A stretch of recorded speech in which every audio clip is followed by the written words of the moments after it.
পাঁচটার মধ্যে দেখো আমাদের এখানে যে চিত্রটা এঁকে রেখেছি এই চিত্রটার মধ্যে দেখতে পাচ্ছ একটা ঘূর্ণন গতি দেয়া আছে যে একটা বস্তু বৃত্তাকার পথে ঘুরছে, একটা কণা বৃত্তাকার পথে ঘুরছে। তো এই কণাটা যদি বৃত্তাকার পথে ঘুরতে থাকে একটা জায়গা ফিক্সড রেখে দেখো একটা জায়গা ফিক্সড রেখে এটা চারদিকে ঘুরছে।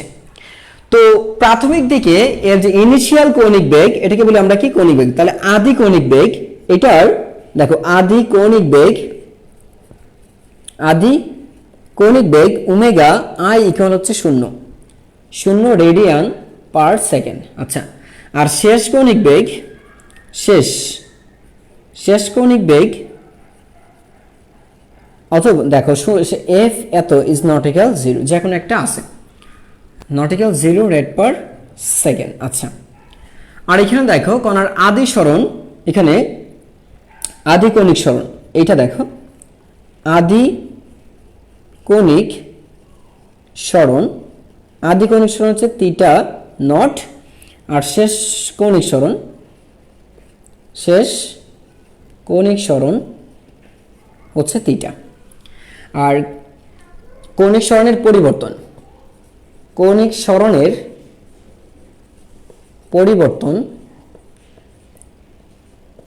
হচ্ছে আচ্ছা কোন ক্ষুদ্র এটা হচ্ছে ডি থিটা। দেখো কৌণিক সরণের যে পরিবর্তনটা সেটা হচ্ছে ডি থিটা। তো আমার এখানে একটা কৌণিক বেগ আর এখানে একটা কৌণিক বেগ আছে, এই কৌণিক বেগ নিয়ে সেটা ঘুরছে। এইটা হচ্ছে আদি কৌণিক সরণ আর এটা হচ্ছে শেষ চূড়ান্ত কৌণিক সরণ, আর ডিফারেন্সটা হচ্ছে ডি থিটা। এখন আমরা কিন্তু জানি যে ঘূর্ণায়মান কোন একটা বস্তুর ক্ষেত্রে একটা টর্ক ক্রিয়াশীল থাকে। তো কোনো নির্দিষ্ট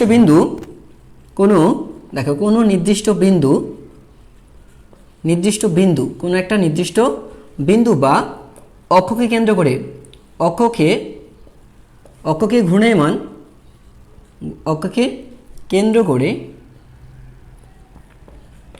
ঘূর্ণায়মান যদি কোনো একটা ঘূর্ণায়মান বস্তুর টর্ক, বস্তুর যে টর্ক থাকে সেই টর্ক আমরা জানি টর্ক হচ্ছে টাউ ইজ ইকুয়াল টু হচ্ছে আই আলফা। কেন আই আলফা? দেখো তার মানে হচ্ছে এইটা যে কৌণিক বেগে, তাহলে কৌণিক বেগের পরিবর্তনের কারণে এখানে একটা ত্বরণ আছে। তাহলে দেখো এখানে কৌণিক ত্বরণ এখানে কি আছে, তাহলে দেখো কৌণিক ত্বরণ সমান হচ্ছে আলফা, আর জড়তার ভ্রামক হচ্ছে আই হচ্ছে কি এখানে জড়তার ভ্রামক। তো এই হচ্ছে আমার ইকুয়েশন নাম্বার 1। আচ্ছা, তো ডিটি ক্ষুদ্রাতি ক্ষুদ্র দেখো এত ক্ষুদ্রাতি ক্ষুদ্র কৌণিক সরণের জন্য কৃতকাজ হবে তোমার, ধরো এইটা ধরেছি আমরা এটা। তো এই ডব্লিউ যদি হয় তো ডব্লিউ সমান আমরা লিখতে পারি, দেখো এই থিটা নট থেকে থিটা ইজ ইকুয়াল টু হচ্ছে টাউ ডি থিটা। এটা হচ্ছে কৃতকাজ। দেখো এটা হচ্ছে কি, তাহলে কৃতকাজটা হচ্ছে আমার এটা। তো দেখো টাউ ডি থিটা, কারণ হচ্ছে কাজ মানে দেখো কৃতকাজ, দেখো কৃতকাজ মানে হচ্ছে কৌণিক বল, মনে রাখবা। মানে আমরা এমনি যেটা জানি, দেখো রৈখিক ক্ষেত্রে মনে রাখবা, রৈখিক ক্ষেত্রে কৃতকাজ হবে হচ্ছে কৃতকাজ সমান হচ্ছে রৈখিক বল ইন্টু হচ্ছে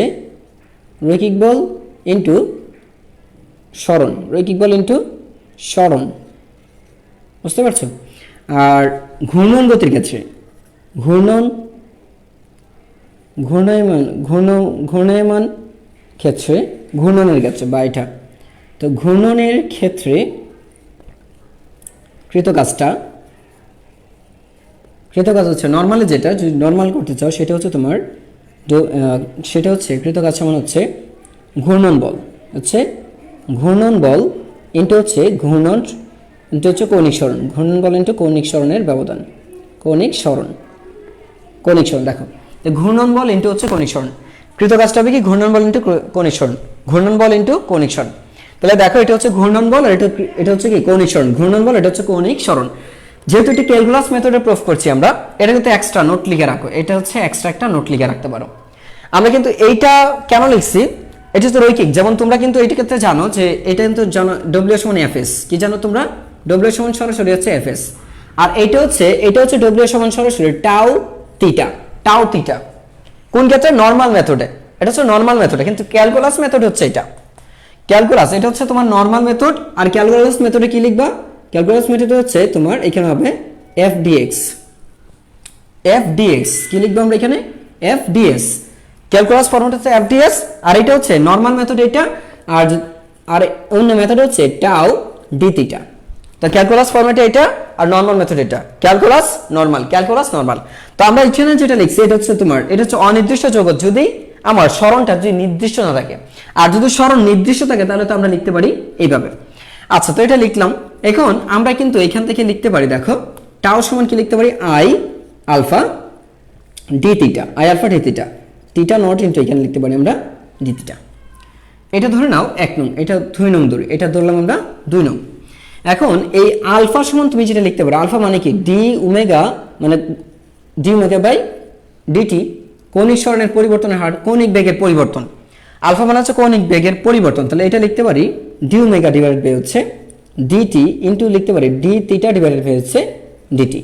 এটাকে তুমি লিখতে পারো d omega by d theta into হচ্ছে ডি থিটা ডিভাইডেড বাই হচ্ছে ডিটি, এভাবে লিখতে পারো। মানে হচ্ছে দেখো আমি এটা দিয়ে এটা ভাগ করলে ভাগফল 1ই থাকছে, অর্থাৎ আগের জিনিসটাই কিন্তু থেকে যায়। তুমি যদি এইটাকে এটা দ্বারা ভাগ করো তাহলে আগের জিনিসটাই আমার থেকে যাচ্ছে। যদি আগের জিনিসটা থেকে যায়, আমি জাস্ট এখানে সাজিয়েছি, এটাকে এখানে নিয়ে আসলাম আর এটাকে এখানে নিয়ে গেলাম, জাস্ট দেখো এদের মধ্যে এক্সচেঞ্জ করেছি, এটাকে রিপ্লেস করে এখানে নিয়ে আসলাম আর এটাকে রিপ্লেস করে এখানে নিয়ে গেলাম, ফলে এটা পেলাম। যদি এইটা পাই তো এইটাকে তো আমি জানি কৌণিক সরণের পরিবর্তন কি, বেগ, কৌণিক বেগ, সরণ বাই সময় মানে কি কৌণিক বেগ, কৌণিক সরণ বাই সময় হচ্ছে কৌণিক বেগ। সুতরাং আমি এখান থেকে লিখতে পারি আলফা ইকুয়াল হচ্ছে d omega by d theta into হচ্ছে ওমেগা। কেন ওমেগা, কারণ এই যে এটা সমান কি পাই আমরা, ওমেগা। কারণ আমরা জানি যেহেতু লিখতে পারো, যেহেতু তোমার ওমেগা সমান হচ্ছে ডি থিটা বাই ডিটি, এটা একটা সূত্র। আচ্ছা, যদি এটা বুঝে থাকো, এবার আমি এটা মুছে দিই, ওই অংশটা মুছে দিচ্ছি। তাহলে আমার এই অংশগুলি মুছে দিই, হ্যাঁ, এগুলো তো তোমরা লিখছই। তো এই ক্ষেত্রে তোমার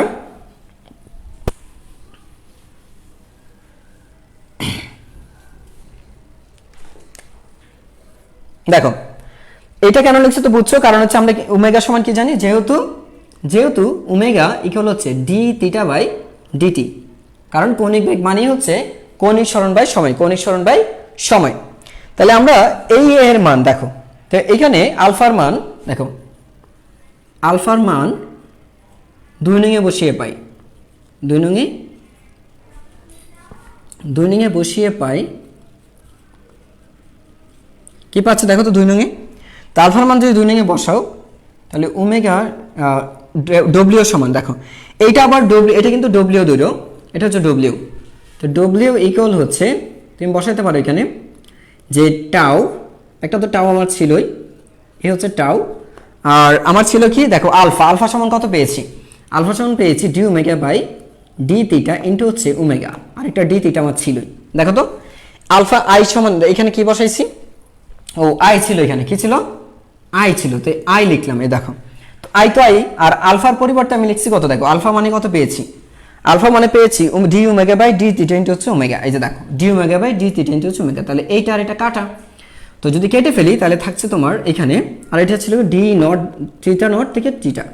তাহলে এইখান থেকে তুমি যেটা পাচ্ছ এটা দেখো, তাহলে পাবো তুমি আই ওমেগা ডি ওমেগা। আচ্ছা, তো এইটা কিভাবে পেয়েছে দেখো, আই ওমেগা ডি ওমেগা এটা পাচ্ছি, কিন্তু আই হচ্ছে এখানে একটা ধ্রুবক, তো বা তুমি লিখতে পারো এটা সমান হচ্ছে আই ইনটু হচ্ছে থিটা নট থেকে থিটা, আর লিখতে পারো ওমেগা ডি ওমেগা, এটা হচ্ছে থিটা নট থেকে থিটা। সো এই ক্ষেত্রে তুমি এখন যদি আই লিখো তো এটা কিন্তু সূত্র একটা জানো, কি সূত্র জানি আমরা, x into dx, x dx. এখানে যদি n থাকে তাহলে জানি আমরা x to the power n plus 1 divide by হচ্ছে n প্লাস 1। তাহলে চিন্তা করো এরকম যদি সূত্র থাকে, এইখানে n এর পরিবর্তে আছে 1, n বলতে এখানে কত আছে 1, পাওয়ার ঘাত কত আছে 1 আছে, ঘাত যদি 1 থাকে তাহলে তুমি কিন্তু এটা লিখতে পারবা যে ওমেগা স্কয়ার ডিভাইডেড বাই হচ্ছে 2, ওমেগা স্কয়ার ডিভাইডেড বাই 2, এখানে কত আছে থিটা, এখানে লিখবে। আচ্ছা, এখন এইটার কাছে একটা ফ্যাক্ট আছে, এটার কাছে কি ফ্যাক্ট? তো দেখো, যখন তুমি এটা শিফট করে ফেলছো, যখন তুমি এটা শিফট করেছো, তখন মনে রাখবা যখন থিটা নট ছিল তখন কিন্তু ওমেগা সমান ওমেগা আই সমান 0 ছিল। এটা লিমিট চেঞ্জ করবা, একটু লিমিটটা চেঞ্জ করে দেখাচ্ছি। এখানে লিমিট চেঞ্জ করতে হবে, কিভাবে চেঞ্জ করবে দেখো। যখন যখন থিটা নট ইকুয়াল 0 স্থির ছিল, থিটা যখন আচ্ছা এটা লিখো, যখন থিটা নট ইকুয়াল ধরো যে 0 ছিল, 0 ধরেছি, তখন ওমেগা ছিল হচ্ছে ওমেগা সমান 0 ছিল। আচ্ছা, তারপর তুমি যখন theta not is equal two, আচ্ছা থিটা ইজ ইকুয়াল টু যখন থিটা ইজ ইকুয়াল টু যখন থিটা নিয়েছো, তখন ওমেগা সমান নিয়েছে হচ্ছে দেখো ওমেগা এফ সমান নিয়েছে ওমেগা। তাহলে দেখো, তাহলে এখানে লিখতে পারো কত?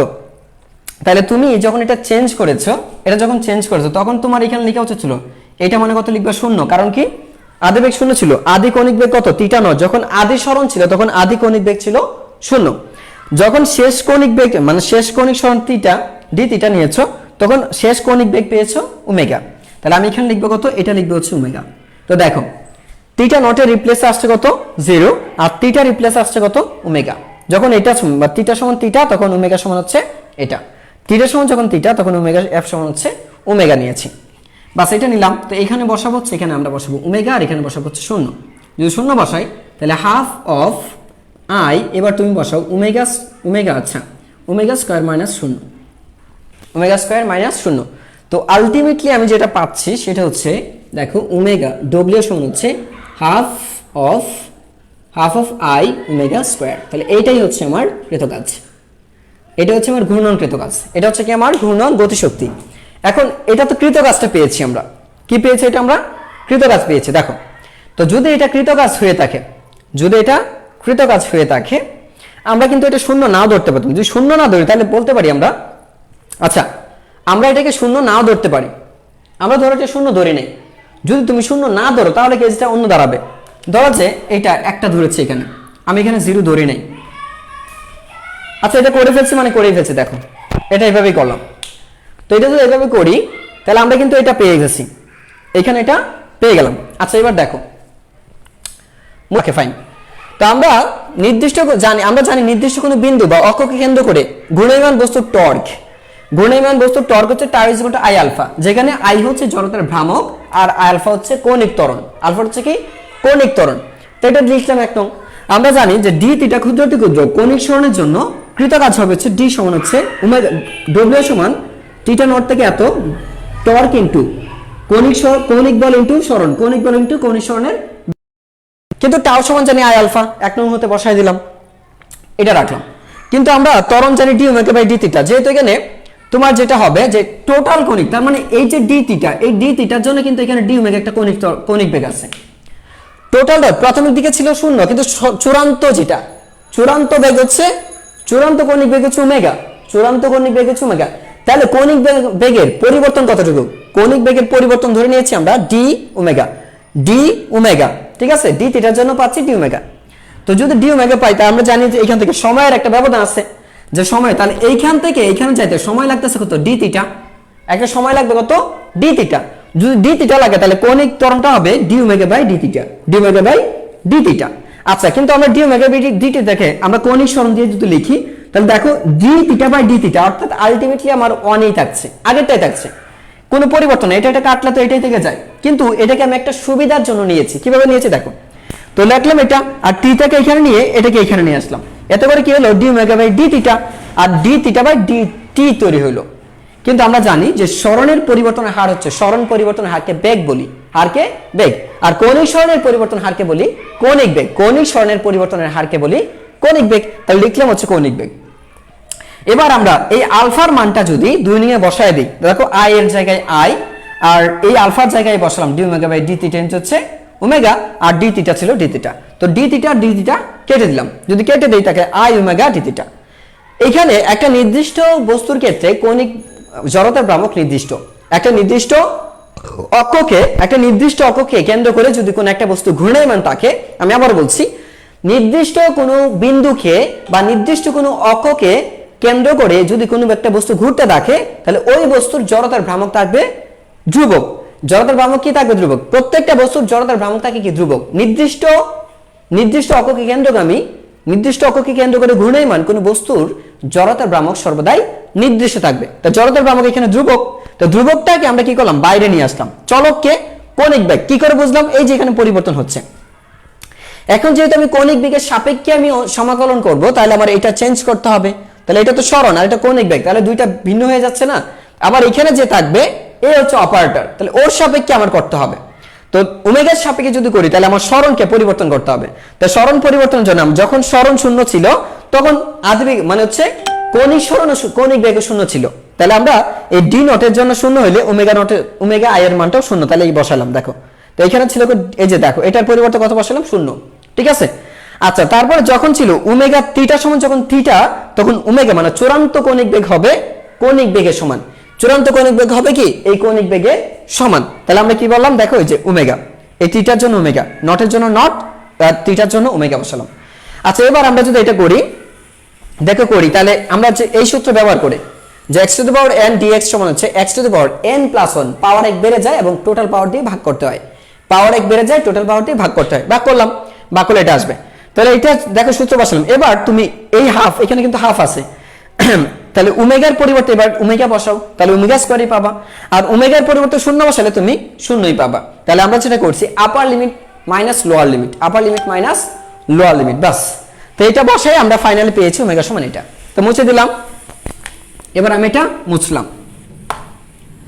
তো এই ক্ষেত্রে আমরা যেটা পেয়েছি ফাইনালি লাস্টে দেখো যে আমরা পেয়েছি ডব্লিউ সমান পেয়েছি half of I omega square, omega square.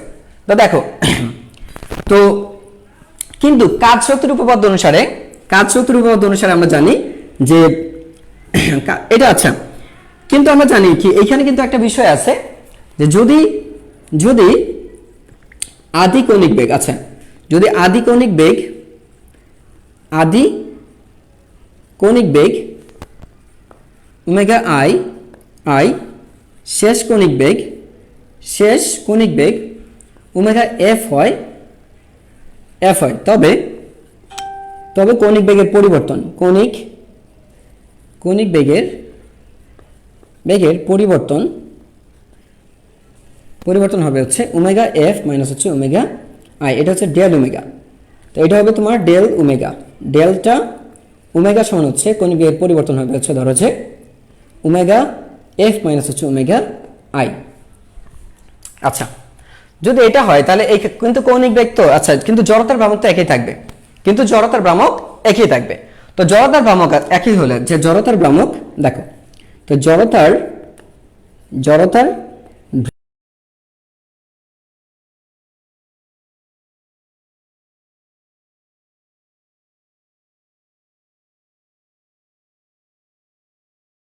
যে কৃতকাজ সমান গতিশক্তির পরিবর্তন। কৃতকাজ মানে কি? কাজ মানে গতিশক্তি, কৃতকাজ মানে কি? গতিশক্তি, কৃতকাজ মানে কি? গতিশক্তি। তার মানে এটাকে কিন্তু আমরা বলতে পারি ইকে, এটাকে বলতে পারি ইকে। কি বলা যায় এটাকে? ইকে বিশেষ ক্ষেত্রে। এখন মূলত যেটা জানি কৃতকাজ মানে কিন্তু একটা কথা জানি, গতিশক্তির পরিবর্তন। কৃতকাজ মানে হচ্ছে গতিশক্তির পরিবর্তন।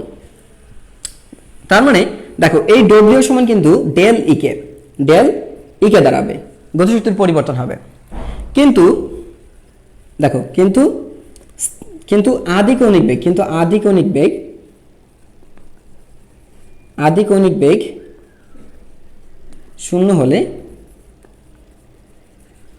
হলে গতিশক্তি সমান হচ্ছে, আচ্ছা গতিশক্তি সমান হচ্ছে কৃতকাজ। এই ক্ষেত্রে সম্পূর্ণ গতিশক্তিটা মানে হচ্ছে গতিশক্তির পরিবর্তন লাগবে না, সেক্ষেত্রে আর গতিশক্তির কোনো টোটাল যেটা আছে এটাই টোটাল শেষ যে গতিশক্তি অর্জন করবে এটাই হবে কৃতকাজের সমান। তার মানে এই যে এটা লিখলাম, আমি এটা লিখলাম। তো দুইভাবে লেখা যায়, তার মানে বুঝো আমি যদি ওইভাবে লিখতে পারবো। তো ওইভাবে তুমি যদি লিখো তাহলে কিভাবে লিখবা দেখো। তো এই ক্ষেত্রে মনে রাখবা, তাহলে এই ক্ষেত্রে গতিশক্তি, তাহলে গতিশক্তি এটা গেল, তাহলে গতিশক্তি কত? হাফ অফ, তাহলে গতিশক্তি কিন্তু আমরা পেয়ে গেলাম। গতিশক্তি কত পেয়েছি? সুতরাং গতিশক্তি পেয়েছি ইকে সমান হচ্ছে half of I omega square, half of I omega square. কেন? কারণ গতিশক্তি মানে কৃতকাজ, ঠিক আছে, গতিশক্তি মানেই কৃতকাজ। আর গতিশক্তির পরিবর্তন, এই ক্ষেত্রে গতিশক্তির গতিশক্তির পরিবর্তন হচ্ছে ডেল ইকে। ডেল ইকে সমান হচ্ছে half of I omega square minus হচ্ছে ওমেগা আই স্কয়ার। গতিশক্তির পরিবর্তন হবে কত?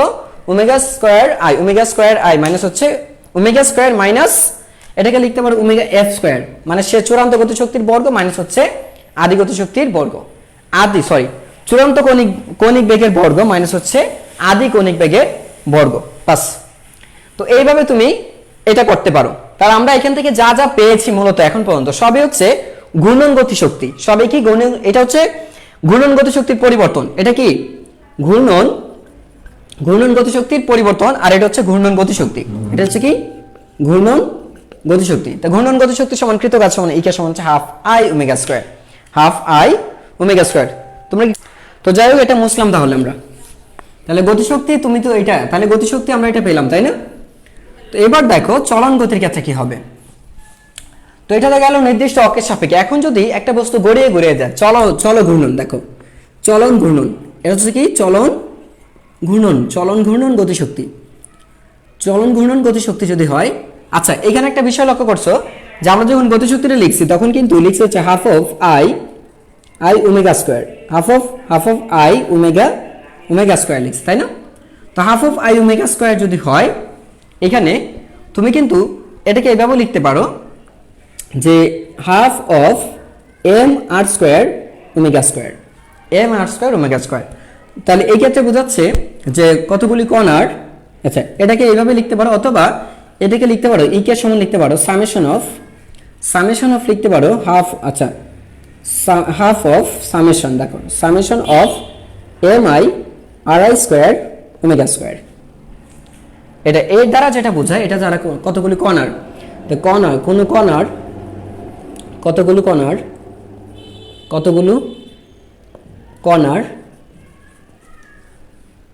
কণার মোট আচ্ছা ঘূর্ণন গতিশক্তির সমষ্টি, ঘূর্ণন গতি শক্তির সমষ্টি।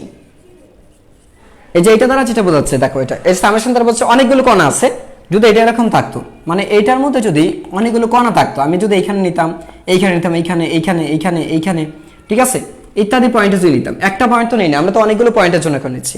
তাহলে এইখান থেকে একটা কণা, এইখান থেকে যে কণাটা আছে, এইখান থেকে একটা কণা আছে, এইখান থেকে একটা কণা আছে, এইখান থেকে একটা কণা, এইখান থেকে একটা কণা, যদি এইভাবে আমরা বিবেচনা করতাম যে এই কণাটা এইভাবে ঘুরছে, এই বিন্দুকে কেন্দ্র করে, আবার এই কণাটা এইভাবে ঘুরছে, এই কণাটা ঠিক এইভাবে ঘুরছে, আবার এই কণাটা এইভাবে ঘুরছে, আবার এই কণাটা ঘুরতেছে, আবার এই কণাটা ঘুরতেছে, প্রত্যেকটা কণা যদি আলাদা আলাদাভাবে ঘুরতে থাকে, আলাদা স্বতন্ত্রভাবে যদি ঘুরতে থাকে, তাহলে এই ঘূর্ণন গতিশক্তির যে সমষ্টিটা হবে সেটা হবে এটা ঘূর্ণন। যেখানে আই সমান তোমরা জানো কেন লিখছে এটা, কারণ তোমরা জানো যে আই মানে হচ্ছে summation of m i r i square, I মানে হচ্ছে summation of m i r i square.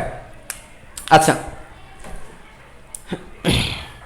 তাহলে এবার দেখো একটা ফুটবলের ক্ষেত্রে, তুমি একটা ফুটবল, তো ঘূর্ণন গতিশক্তি বলতে বোঝায় দেখো যে কোনো বস্তু গড়িয়ে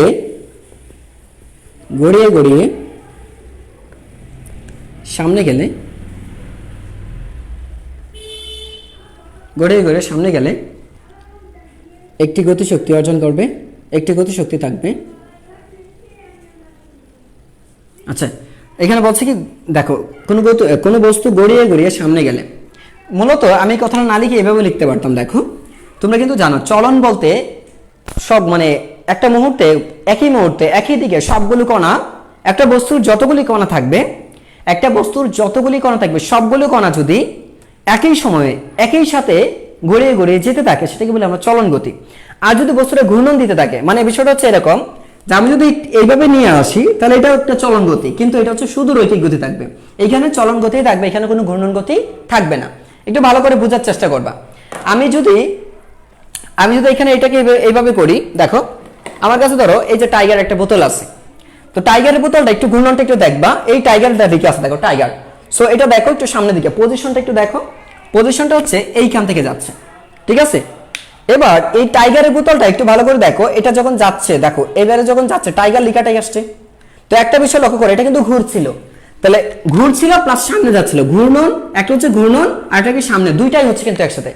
তো একটা হচ্ছে ঘূর্ণনের সামনের দিকে যাচ্ছে, আবার একটা হচ্ছে চলন গতির কারণে সামনে যাচ্ছে, আর ঘূর্ণনের কারণটা কি ঘুরছে, ঘূর্ণনের কারণে মানে হচ্ছে আবার একটা ঘূর্ণন গতি আছে, একটা সরল রৈখিক গতি আছে এই বরাবর, প্রত্যেকটা কোণ একই দিকে যাচ্ছে, আর একটা প্রতিটা কোণ একটা নির্দিষ্ট অক্ষ কেন্দ্র করে এইভাবে ঘুরছে, এভাবে ঘুরছে। তাহলে অক্ষটা কোথায় আছে? অক্ষটা হচ্ছে যখন এইভাবে ঘুরছে, এভাবে এভাবে ঘুরছে, তখন কি এরকম ভাবে চিন্তা করো, এই দেখো এটা ঘুরছে, এই যে দেখো, তাহলে অক্ষ কোনটা এখানে, এভাবে যদি চিন্তা করো তাহলে অক্ষ হচ্ছে আমার এটা, এইভাবে যদি চিন্তা করো এটা ঘুরছে, এবার যদি ঘুরতে থাকে তাহলে অক্ষ হবে কি আমার এটা, কারণ এইটাকে কেন্দ্র করে এটা ঘুরতে থাকবে। তো এইখানে আমরা মনে মনে একটা অক্ষ ধরতে পারি যাকে কেন্দ্র করে সেটা ঘুরতে থাকবে। আচ্ছা, তো এবার যদি এটা হয় তার মানে এখানে ঘূর্ণন গতির জন্য আমার একটা ঘূর্ণন গতি, একটা গতিশক্তি আছে এখানে, তাহলে ঘূর্ণন গতির জন্য একটা গতি আছে হচ্ছে half of I omega square. একটা ঘূর্ণনের জন্য আছে কি ঘূর্ণন গতিশক্তি, ঘূর্ণনের জন্য কি আছে ঘূর্ণন গতিশক্তি, আর সামনের দিকে এভাবে যাওয়ার জন্য একটা বেগ আছে না, এখানে একটা বেগ আছে, তাহলে এইটার জন্য একটা রৈখিক গতিশক্তি আমরা ধরতে পারি, সেটা হচ্ছে ইকে, এটা ইকে ধরো, এটা হচ্ছে ইকে 1, এটা সমান হচ্ছে half of M V square. তাহলে কয়টা গতিশক্তি হলো? একটা হচ্ছে রৈখিক গতির জন্য সামনের দিকে এগিয়েছে, চলন গতি আছে এখানে, তো এটা হচ্ছে তোমার চলন গতি, এটা হচ্ছে চলন গতিশক্তি, চলন গতিশক্তি, আর এটা হচ্ছে দেখো ঘূর্ণন গতিশক্তি। তাহলে চল ঘূর্ণন গতিশক্তি বলতে বোঝায় ঘূর্ণন, দেখো চল ঘূর্ণন গতিশক্তি এখানে হবে হচ্ছে তোমার ইকে ইজিক্যাল টু হচ্ছে তোমার, এটা যেহেতু এটা ঘূর্ণন গতি তাই এটা দিলাম সার্কুলার, ইসি মানে সার্কুলার পথে, আর চল ঘূর্ণনটাকে আমরা দিলাম হচ্ছে চল ঘূর্ণন, এটা আচ্ছা এটা চলন গতিকে আমরা লিনিয়ার ধরছি, এটা হচ্ছে লিনিয়ার মানে রৈখিক আছে, তো ইআর দিয়ে প্রকাশ করলাম, তাহলে আমরা লিখলাম হচ্ছে ইআর প্লাস হচ্ছে ইসি, মানে এসি হচ্ছে ঘূর্ণনের জন্য মানে সার্কুলার, আর ইআর হচ্ছে রৈখিক মানে যেটা বোঝাচ্ছে এটা লিনিয়ার। আচ্ছা এল দিয়ে প্রকাশ করি, এটা হচ্ছে তোমার এল মানে লিনিয়ার ধরছি, এল মানে কি লিনিয়ার।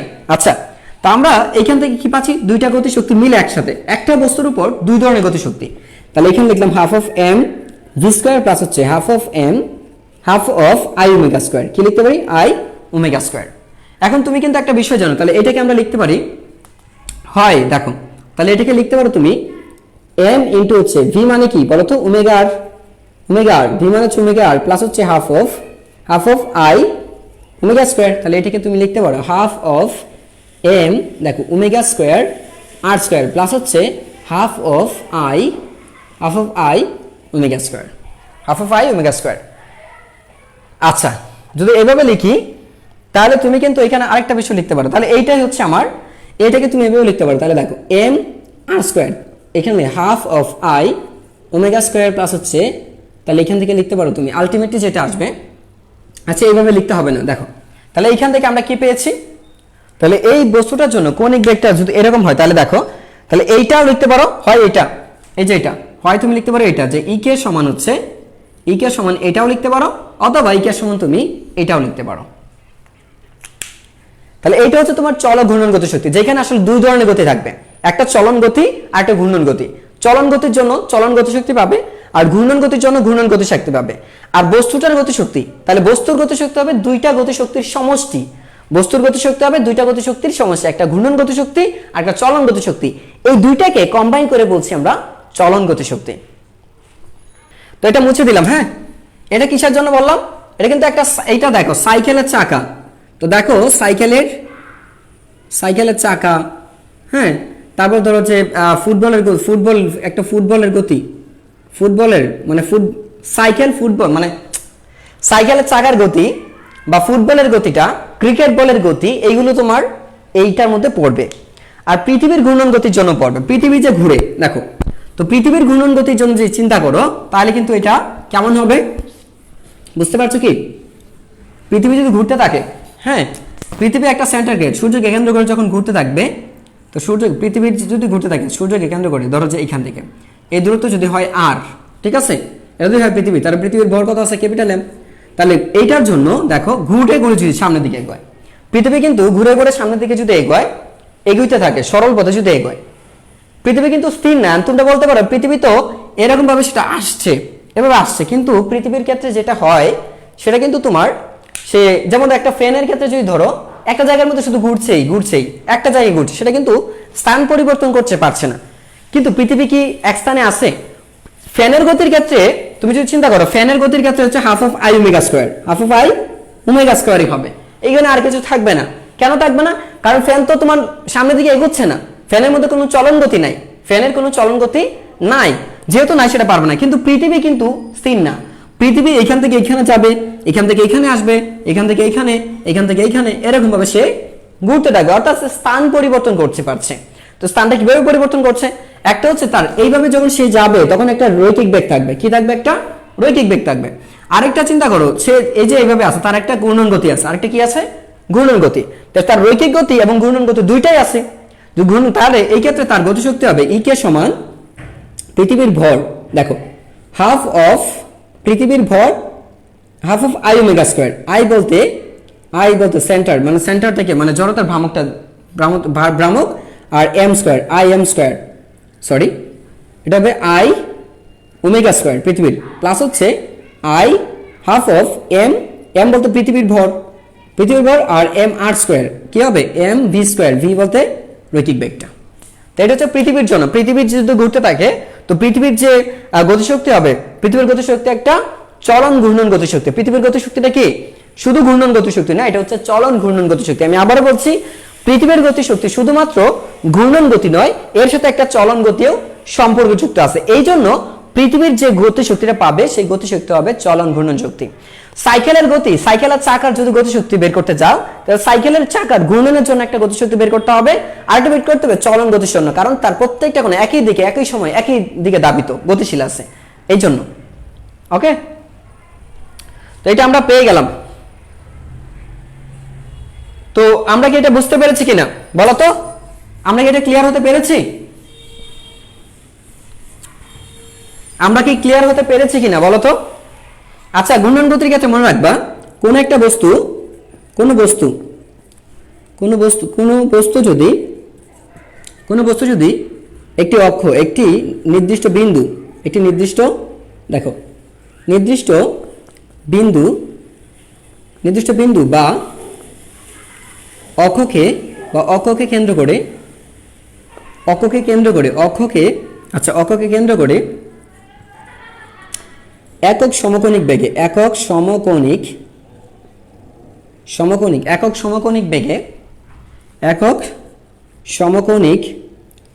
একক সমকোণিক বেগে গতিশীল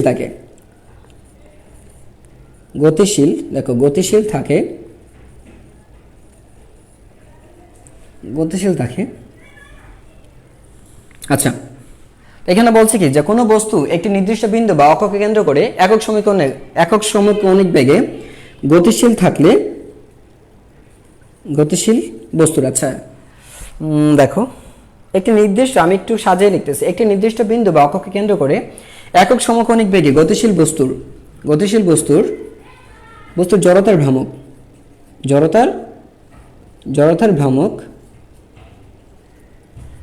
ভ্রামক কৌণিক গতিশক্তির,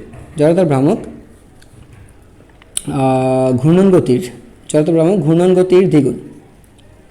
গতির দ্বিগুণ, আচ্ছা দ্বিগুণের সমান, ঘূর্ণন গতির দ্বিগুণের সমান। এই কথাটা লিখে রাখতে পারো, ঠিক আছে? কথাটা লিখে রাখো যে এখানে বলা আছে, দেখো ঘূর্ণন গতিশক্তি, এটা কিন্তু ঘূর্ণন গতি না, এটা হবে কি ঘূর্ণন গতিশক্তি। কি হবে? ঘূর্ণন গতিশক্তির কি লিখলাম এখানে? যে একটি নির্দিষ্ট বিন্দু বা অক্ষকে কেন্দ্র করে একক সমকোণিক বেগে গতিশীল বস্তুর জড়তার ভ্রামক ঘূর্ণন গতিশক্তির দ্বিগুণের সমান। কেননা তুমি একটু ভালো করে দেখো, এর মানে হচ্ছে এই যে এখানে কথাটা বলছে একক সমকোণিক বেগ, এর মানে হচ্ছে ওমেগা সমান হচ্ছে 1 রেড পার সেকেন্ড, মানে 1 রেড পার সেকেন্ড, মানে হচ্ছে যখন বস্তুটা এভাবে ঘোরার সময় তার কৌণিক বেগ আছে 1, কৌণিক বেগ কত আছে? 1, সমকোণিক বেগে ঘুরছে। তাহলে এই ক্ষেত্রে তুমি কিন্তু জানো গতিশক্তি হচ্ছে ই কে সমান হচ্ছে হাফ অফ আই কত জানো?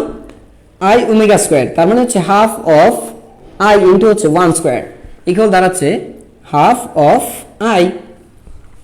সুতরাং আই সমান দাঁড়াচ্ছে হচ্ছে 2 ইকে, আই সমান কি দাঁড়াচ্ছে 2 ইকে। তো এইটাই বলা আছে এখানে যে একক একটি নির্দিষ্ট বিন্দু বা অক্ষকে কেন্দ্র করে সমকোণিক বেগে গতিশীল একক সমকোণিক, এখানে কিন্তু এক সমকোণিক না, বলছে একক সমকোণিক বেগে, একক সমকোণিক। তো একক সমকোণিক বেগে গতিশীল বস্তুর জড়তার ভ্রামক ঘূর্ণন গতিশক্তির দ্বিগুণের সমান।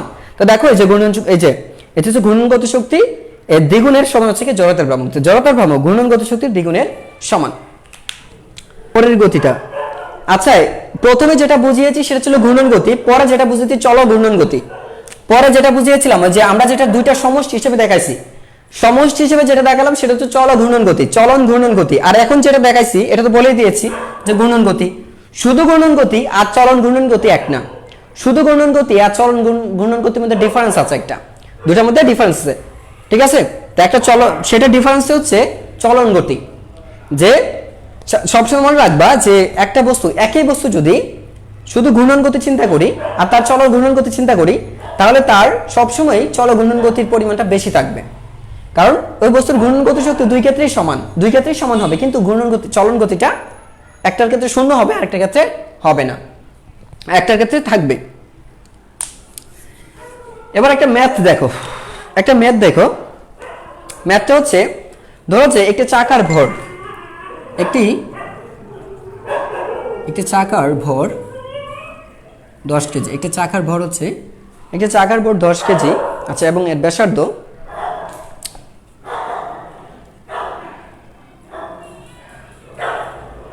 এবং এর ব্যাস 2 মিটার।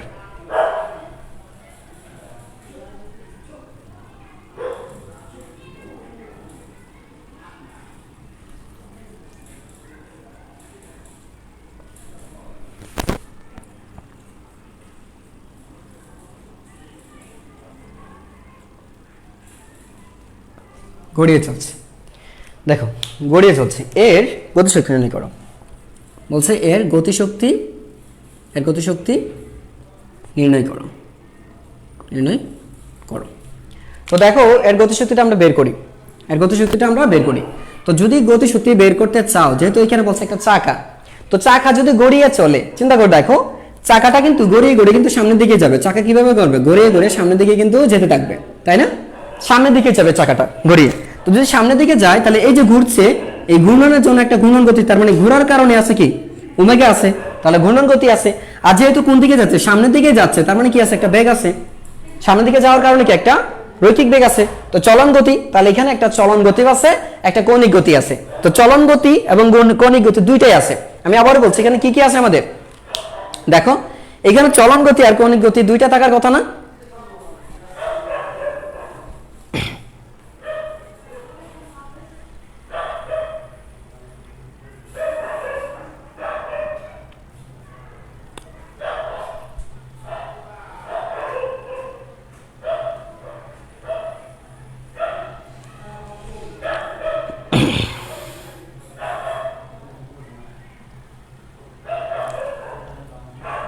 তাহলে আমার কি কি লাগবে এখানে দেখো। এই ক্ষেত্রে আমার যেটা দরকার সেটা হচ্ছে, প্রথম কথা হচ্ছে আমি যে সূত্রটা জানি সেটা, তাহলে গতিশক্তি হবে, সলিউশনটা হচ্ছে কি, তাহলে গতিশক্তি ইকে সমান হবে হচ্ছে, ইকে সমান হচ্ছে ঘূর্ণন গতি। এখানে হবে কি ঘূর্ণন গতিশক্তি প্লাস হচ্ছে চলন গতিশক্তি। কি হবে? চলন গতিশক্তি। আচ্ছা, তো এটা ঘূর্ণন গতিশক্তি সমান জানি হাফ অফ আই এম, আচ্ছা আই ওমেগা স্কোয়ার, আর চলন গতি সম্পর্কে জানি I half of M v square. এখন আমার যেটা দরকার, এখান থেকে ওমেগা জানতে হবে, এখান থেকে আই জানতে হবে। আমরা কিন্তু জানি ভি সমান যেটা জানি, দেখো ব্যাসার্ধ দেয়া আছে, এখানে কি কি দেয়া আছে দেখো, দেয়া আছে ব্যাসার্ধ, দেখো ব্যাসার্ধ হবে কি d/2, ব্যাসার্ধ হবে d/2 সমান হচ্ছে 1 মিটার। কেন 1 মিটার? দেখো তো, কারণ 2 মিটার দেয়া আছে, তো ব্যাসার্ধ কত হবে? 1 মিটার। ভর দেয়া আছে, দেখো ভর দেয়া আছে এখানে 10 কেজি নাকি, ভর দেয়া আছে কত? 10 কেজি, তাহলে ভর দেয়া আছে কত? 10 কেজি। আচ্ছা, ওমেগা সমান কত? ওমেগা সমান আমরা জানি হচ্ছে, ওমেগা সমান আমরা জানি কি জানি, ওমেগা সমান জানি v/r। তো ওমেগা সমান তুমি জানো v/r, যদি জানো তো ভি মানে কি কত দেয়া আছে? ভি বলছে 20 মিটার, আর এখানে আর মানে কত দেয়া আছে? 1, তার মানে হচ্ছে 20 metre per second, rate per second. এত এত রেডিয়ান পার সেকেন্ড। তাহলে আমরা কৌণিক বেগটা পেয়ে গেলাম। এখানে কি কি পেয়ে গেলাম আমরা, দেখো তো। তাহলে আমরা এখান থেকে কিন্তু কৌণিক বেগটাও পেয়ে গেছি আমরা। আচ্ছা, তো যদি কৌণিক বেগটা পেয়ে যাই, আমরা কিন্তু কৌণিক বেগের সূত্র ব্যবহার করেছি। কেন ব্যবহার করছি? কারণ তুমি কিন্তু ভি সমান ওমেগা আর জানো হয়তো, তাই না? ভি সমান হচ্ছে একটা ওমেগা আর। আরেকটা চিন্তা করো, এটা তো গেলে, এবার আমার আই দরকার, এইখানে বসায় দাও, এখানে জাস্ট বসায়, এটা ধরো 1 নং, এটা হচ্ছে 1 নং। দেখো তাহলে ঘূর্ণন, আচ্ছা লম্ব অক্ষের সাপেক্ষে জড়তার ভ্রামক কত হবে? যেহেতু এখানে চাকাটি ঘূর্ণনের সময় কিভাবে ঘুরবে, চাকাটি কিন্তু একটা কেন্দ্র করে ঘুরবে, একটাকে কিছু কেন্দ্র করে ঘুরবে। যদি কেন্দ্র করে ঘুরে, তাহলে আমরা কিন্তু জানি যে জড়তার ভ্রামকের একটা সূত্র জানি। এই সূত্রটা কি বলি আমরা? ভর কেন্দ্রগামী লম্ব অক্ষের সাপেক্ষে। এটা হবে কি? তাহলে চাকার কেন্দ্র, তো এটাকে বলি আমরা ভর কেন্দ্র। তাহলে আমরা জানি হচ্ছে ভর কেন্দ্রগামী লম্ব অক্ষের সাপেক্ষে, ভর কেন্দ্রগামী লম্ব। কেন? দেখো এটাকে আমরা এইভাবে ধরতে পারি, এটা হচ্ছে ভর কেন্দ্রগামী লম্ব, এটা হচ্ছে ভর কেন্দ্রগামী লম্ব একটা অক্ষ, লম্ব অক্ষ। ভর কেন্দ্রগামী লম্ব অক্ষের সাপেক্ষে, লম্ব অক্ষের সাপেক্ষে জড়তার ভ্রামক কত আছে? জড়তার ভ্রামক I ইকুয়াল হচ্ছে mr² ডিভাইডেড বাই 2। এটা আমরা জানি যে ভর কেন্দ্রগামী লম্ব অক্ষের সাপেক্ষে জড়তার ভ্রামক হচ্ছে এত। তো এটা তুমি বসাও, m মানে কত দেয়া আছে? 10 কেজি। m কত দেয়া আছে? 20 কেজি। m এর মান 10 কেজি হচ্ছে 10²। এর মান দেয়া আছে 10²। আচ্ছা, আর আমার এখানে দেয়া আছে কত? আর এর মান দেয়া আছে কত? 1²। তাহলে 1ই থাকবে, আর 2 তো 2 দেয়া আছে, তাহলে 100, তাহলে আসবে কত? 50 kg metre per second, 50 kg metre per second. আচ্ছা দেখো তো এটা ঠিক আছে কিনা। আচ্ছা এখানে মিটার স্কয়ার, তাই না? 50 কেজি।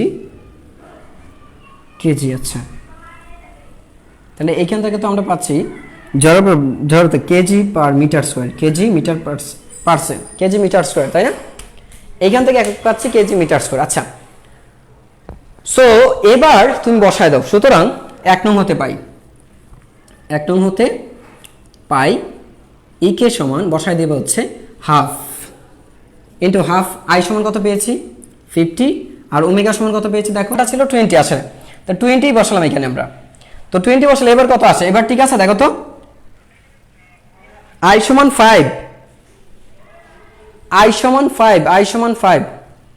ও আচ্ছা রাইট, আমি এখানে স্কয়ার দিয়েছিলাম, তাহলে তো আমাদের এখানে 5 আসবে। ঠিক আছে, আমাদের ভুলটা এখানে ছিল, আমরা সূত্র বসেছি ঠিকই, কিন্তু এখানে স্কয়ার করে দিচ্ছি। আচ্ছা, তাহলে এখানে আসবে 5। ঠিক আছে, তাহলে এখানে যদি 5 আসে, এটাও 5 আসবে। এখন ঠিক আছে, তাহলে এখানে আমাদের আসবে হচ্ছে তোমার 5 ইন্টু এটা 200, তাই না? যেহেতু 400 বর্গ, 400 অর্ধেক হচ্ছে 200, প্লাস এইখানে আমরা এটা হচ্ছে, এখানে তো এটাই আসছে, তাহলে তোমাদের কত আসছে? এখানে একটা ভুল হলে পরবর্তীতে এমনি ভুল হতে থাকে।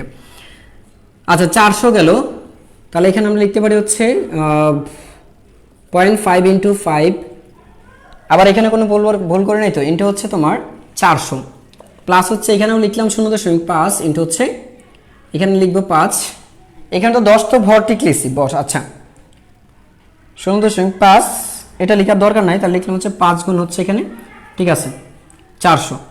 তো এবার পাচ্ছি এখান থেকে আমরা হাফ যদি করি, তাহলে পাচ্ছি কত? 1000 পাচ্ছি আমরা, 1000 নাকি 500 পাচ্ছি? 2.5 ইন্টু হচ্ছে 400। আচ্ছা, তাহলে 1000 প্লাস হচ্ছে 2000 সমান 3000। আচ্ছা ঠিক আছে, এবার ঠিক আছে, জি বুঝতে পারছি, আমি দেখতে পেলাম। ধন্যবাদ তোমাদের সবাইকে। আই এর মান ভুল হয়েছে, হ্যাঁ ঠিক আছে, আই এর মানটা ভুল হয়েছিল, আই 10/2 ইন্টু 5, হ্যাঁ পেয়েছি। জড়তার ভ্রামক mr²।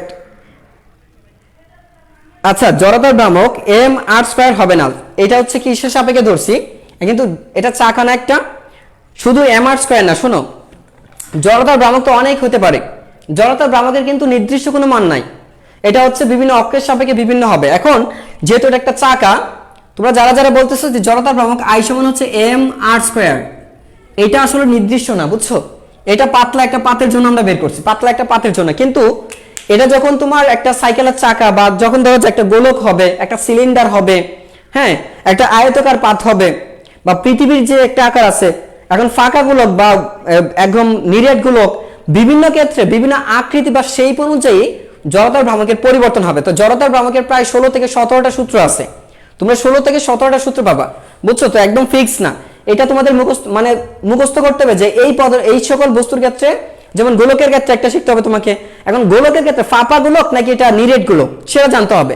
আবার সিলিন্ডার কেমন হবে সেটা, আবার ধরো একটা আয়তাকার বস্তু কেমন হবে, একটা বৃত্তাকার একটা বস্তুর জন্য কেমন হবে, সাইকেলের একটা চাকা বা ফুটবলের গতি, বিভিন্ন শেপ অনুযায়ী তোমাকে জড়তার ভ্রামক শিখতে হবে। তো যাই হোক, এটাই ছিল। ঠিক আছে, এবার সৌমিক পাল, তুমি যেটা বলছো